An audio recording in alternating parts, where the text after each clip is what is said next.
नमस्कार दोस्तों, जय माता दी। आज मैं आपको वैशाख रविवार व्रत की कथा सुनाने जा रही हूँ, तो प्रेम से बोलिए सूर्य भगवान की जय। राजा की दो रानियाँ थीं। राजा की बड़ी रानी कुछ नहीं करती और छोटी रानी वैशाख स्नान कर वह पूजा पाठ करती थी। उसके धर्म कर्म में बहुत रुचि थी। बड़ी रानी छोटी रानी से जलती रहती थी। एक दिन उसने राजा से कहा कि छोटी रानी न जाने कौन कौन से टोने टोटके करती रहती हैं। 4 बजे ही उठकर नहा धोकर पता नहीं कहाँ कहाँ घूमती फिरती हैं। हमारे तो राजघराने की बेइज्जती करवाएंगी। आप यहाँ से इसे निकाल दो। राजा गुस्से में आकर छोटी रानी को महल से निकल जाने का आदेश सुना दिया। यह सब देखकर बड़ी रानी बहुत खुश हुई, पर छोटी रानी कुछ न बोली, वहाँ से चुपचाप चली गईं। चलते चलते वह जंगल में पहुँच गईं। वहाँ पर एक छोटी सी झोपड़ी बनाकर उसी में रहने लगीं और हमेशा की तरह पूजा पाठ करने लगीं। समय बीतता गया और वैशाख का महीना आ गया। तब छोटी रानी ने वैशाख स्नान किया और रविवार का व्रत करना आरंभ कर दिया। एक दिन राजा शिकार खेलने गए। जंगल में रास्ते भटकने के कारण इधर उधर भूख प्यास से बेहाल होकर वन में भटकने लगे। बहुत ज़्यादा गर्मी पड़ रही थी। दूर दूर तक कहीं भी पानी नहीं मिला। उस दिन वैशाख मास का रविवार था। तभी राजा को पक्षियों की आवाज़ सुनाई दी, तो राजा ने देखा कि आग के पौधे के पास पक्षी बैठे हैं। तब राजा ने सोचा कि चल कर देखूं, क्या पता थोड़ा पानी मिल जाए, नहीं तो आज मेरी जान निकल जाएगी।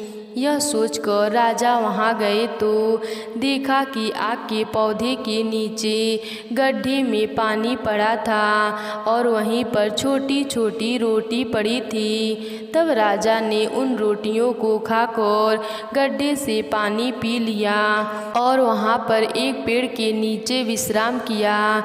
जब शाम हुआ तो राजा अपने राजमहल आ गए और आकर सिपाहियों को आदेश दिया कि जंगल में इस तरह से पूजा कौन करता है, पता लगाओ। सिपाही जंगल गए तो देखा कि एक झोपड़ी में एक औरत रहती है, वही यह सब करती है। तब सिपाहियों ने राज दरबार में चलने को कहा तो उसने मना कर दिया। तब सिपाही वापस आ गए और राजा को सारी बात बताई। तब राजा स्वयं वहाँ गए और देखा और पहचान लिया कि यह तो छोटी रानी है। तब राजा को सब कुछ समझ में आ गया। राजा को अपने किए पर बहुत पछतावा हुआ। राजा ने छोटी रानी के आगे हाथ जोड़ दिए और कहा, मुझसे बहुत बड़ा अपराध हो गया, मुझे क्षमा कर दो। तुम्हारे रविवार के व्रत के कारण ही आज मेरी जान बच गई है। तुम मेरे साथ महल चलो। तब छोटी रानी ने मन ही मन सूर्यदेव को धन्यवाद किया और राजा के साथ राजमहल की ओर चल पड़ी। राजा ने बड़ी रानी को देश निकाला का आदेश दे दिया। इस तरह वैशाख रविवार के व्रत व आग की पूजा से छोटी रानी ने अपना मान सम्मान व सुहाग वापस पा लिया। तो प्रेम से बोलिए सूर्यदेव की जय। प्राचीन काल में एक बुढ़िया माई रहती थी। वह नियमित रूप से रविवार का व्रत करती। रविवार के दिन सूर्य उदय से पहले उठकर आंगन को गोबर से लीपकर स्वच्छ करती। स्नान आदि से निवृत्त होकर सूर्य भगवान की विधिवत पूजा करती थी।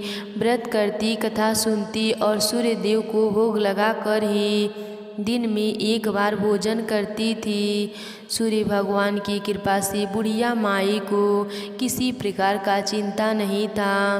धीरे धीरे उसका घर धन धान्य से भर रहा था और सूर्यदेव की कृपा से वह हमेशा स्वस्थ रहती थी।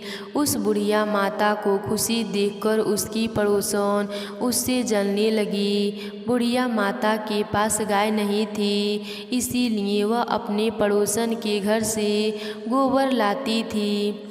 एक दिन उसकी पड़ोसन अपने गाय को घर के भीतर बांधना शुरू कर दिया। इससे बुढ़िया माता को गोबर नहीं मिला और आंगन को न लीप सकी। आंगन न लीप पाने के कारण बुढ़िया माता ने सूर्य भगवान की पूजा भी नहीं कर सकी। बुढ़िया माता रात होने पर भूखी प्यासी ही सो गई। सपने में सूर्य भगवान ने दर्शन दिए और भोग न लगाने का कारण पूछा, तो बुढ़िया माता ने भगवान सूर्यदेव से क्षमा मांगी और बताया कि गोबर न मिलने से वह आज घर भी न लीप सकी और पूजा भी न की और भगवान को भोग भी नहीं लगा पाई। इस पर सूर्यदेव ने कहा, बुढ़िया माता, मैं आपकी पूजा से प्रसन्न हूँ और मैं आपकी एक गाय वरदान में देता हूँ। प्रातः काल सूर्य उदय से पूर्व उस बुढ़िया माई की आँख खुली तो वह अपने घर के आंगन में सुंदर गाय और बछड़ा को देखकर बहुत ही खुश हो गई। गाय को आंगन में बांधकर उन्होंने जल्दी से चारा लाकर खिलाया। जब पड़ोसन ने गाय और बछड़े को देखा तो उसकी आंखें फटी की फटी रह गई और वह जलने लगी। तभी गाय ने सोने का गोबर किया। गोबर देखते ही पड़ोसन हैरान रह गई। उसने तुरंत अपने गाय के गोबर से बदल कर सोने वाला गोबर अपने घर को ला दी। यही कार्य रोज करने लगी। सूर्य उदय से पहले उठकर सोने का गोबर बदलकर अपने घर ला देती थी। सोने के गोबर से वह धनी होने लगी। बुढ़िया माता को सोने के गोबर के बारे में कुछ भी पता नहीं था। बुढ़िया माता हमेशा की तरह रविवार का व्रत करती, पूजा करती, कथा सुनती। एक दिन सूर्यदेव ने तेज आंधी चला दिया, जिससे बुढ़िया माता अपने गाय को घर के भीतर बांधना शुरू किया। बुढ़िया माता ने सुबह जब गाय के सोने का गोबर देखा तो उनको बहुत आश्चर्य हुआ और वह सब जान गईं। उस दिन के बाद से बुढ़िया माता हर रोज अपने गाय को घर के भीतर बांधना शुरू कर दिया। सोने के गोबर से बुढ़िया माता कुछ ही दिनों में बहुत धनी हो गई। पड़ोसन को सोने का गोबर न मिल पाता, इसलिए वह पूरी तरह से जल भुनकर राख हो जाती और अपने पति को समझा बुझाकर उसने नगर के राजा के पास भेज दिया। राजा को जब ज्ञात हुआ कि गाय सोने का गोबर देती है तो वह अपने सिपाहियों को आदेश दिया कि बुढ़िया माता के घर से गाय और बछड़े को तुरंत लाया जाए। और बछड़ा राजमहल में आ गया। राजा ने तुरंत गाय को देखकर बहुत खुश हुआ। सुबह जब राजा ने सोने का गोबर देखा तो उसकी आश्चर्य का ठिकाना न रहा। उधर बुढ़िया माता भूखी प्यासी सूर्यदेव से प्रार्थना कर रही थी। सूर्यदेव इस तरह प्रार्थना करते देख उस पर बहुत करुणा आई। उसी रात सूर्य भगवान ने राजा को स्वप्न में कहा, राजन, बुढ़िया माता का गाय बछड़ा तुरंत लौटा दो, नहीं तो तुम पर विपत्तियों का पहाड़ टूट पड़ेगा, तुम्हारा महल नष्ट हो जाएगा। सूर्य भगवान के स्वप्न से पूरी तरह भयभीत राजा ने प्रातः उठते ही गाय और बछड़े को बुढ़िया माता को लौटा दिया और क्षमा मांगी। राजा ने पड़ोसन और उसके पति को उसके इस दुष्टता के लिए उनको दंड भी दिया। राजा ने पूरे राज्य में घोषणा करवा दी कि सभी स्त्री पुरुष रविवार का व्रत किया करेंगे। रविवार के व्रत करने से सभी के घर में धन्य धान भर गया। राज्य में चारों तरफ खुशहाली छा गई। स्त्री पुरुष खुशी जीवन यापन करने लगे। सभी के शारीरिक कष्ट दूर हो गए और सभी स्वस्थ से रहने लगे। तो प्रेम से बोलिए सूर्यदेव की जय। एक नगर में सूरजमुखी नाम का एक राजा राज्य करता था। राजा भगवान सूर्यदेव का परम भक्त था। वह प्रतिदिन सुबह जल्दी उठता, स्नान आदि से निवृत्त होकर भगवान सूर्यदेव को जल अर्पित करता।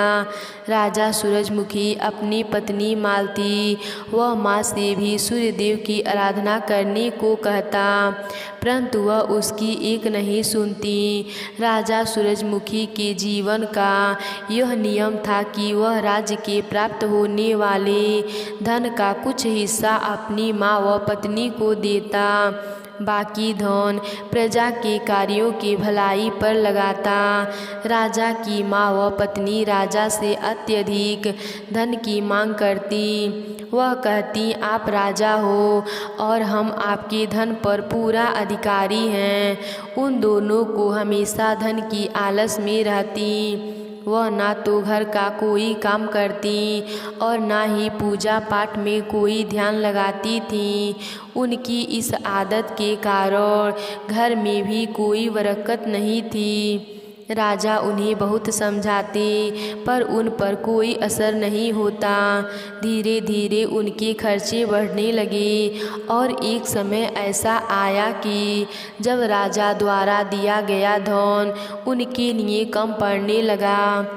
एक दिन परेशान होकर दोनों सास बहू राजा सूरजमुखी के पास दरबार में जा पहुँची। दरबारी ने जाकर कहा, महाराज, आपकी माता श्री व रानी मालती आई हैं और वह आपसे मिलना चाहती हैं, परंतु उनकी हालत बहुत खराब है।